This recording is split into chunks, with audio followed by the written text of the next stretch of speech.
வணக்கம் சொந்தங்களே, எல்லாரும் எப்படி இருக்கீங்க? நாங்க வந்து இப்போ நைட் டின்னர் வந்து வீட்டில் செய்யல, நாங்கள் வந்து வெளில வந்திருக்கோம். நாங்களே வெளியே தான் இருக்கோம். ஆமாம், நாங்கள் வந்து எங்கே வந்திருக்கோம்னு பார்த்தீங்கன்னா, எங்கட வந்து பாண்டிச்சேரி திடீர்னு மறந்து போச்சு எனக்கு. பாண்டிச்சேரி வந்திருக்கோம். அங்கே தான் நைட் டின்னர் சாப்பிடுவோம். ஃப்ரைட் ரைஸ் வாங்கினோம், நான் வாங்கினோம், சிக்கன் பட்டர் மசாலா வாங்கினோம், சிக்கன் வாங்கியிருக்கோம். இதுதான் நாங்கள் நைட் டின்னர் சாப்பிட போகிறோம். உங்கள் வீட்டில் என்ன நைட் டின்னர் மறக்காமல் கமெண்ட்ஸில் சொல்லுங்கள். ஜாலியாக என்ஜாய் பண்ணி சாப்பிட்டுருக்கோம். ஃப்ரைட் ரைஸு எல்லாருமே சாப்பிட்டுருக்கோம். நீங்கள் எல்லாம் என்ன சாப்பிட்டு என்ன ஸ்பெஷல்? அதெல்லாம் சும்மா லைட்டாக சாப்பிடுவோம். ஓகே மக்களே, டாடா பை பை. அடுத்த வீடியோவில் சந்திப்போம்.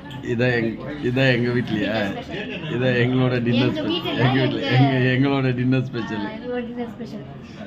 உங்கள் வீட்டில் என்ன டின்னர் ஸ்பெஷல்னு மறக்காத கமெண்ட்ல எழுதிட்டு போயிடுங்க. Tata bye bye. Love you all. எல்லாம் சமைச்சதை சந்தோஷமா சாப்பிடுங்க, நிம்மதியாக தூங்க. நாங்களும் போய் சாப்பிடுறோம். Okay, tata bye bye. Love you all.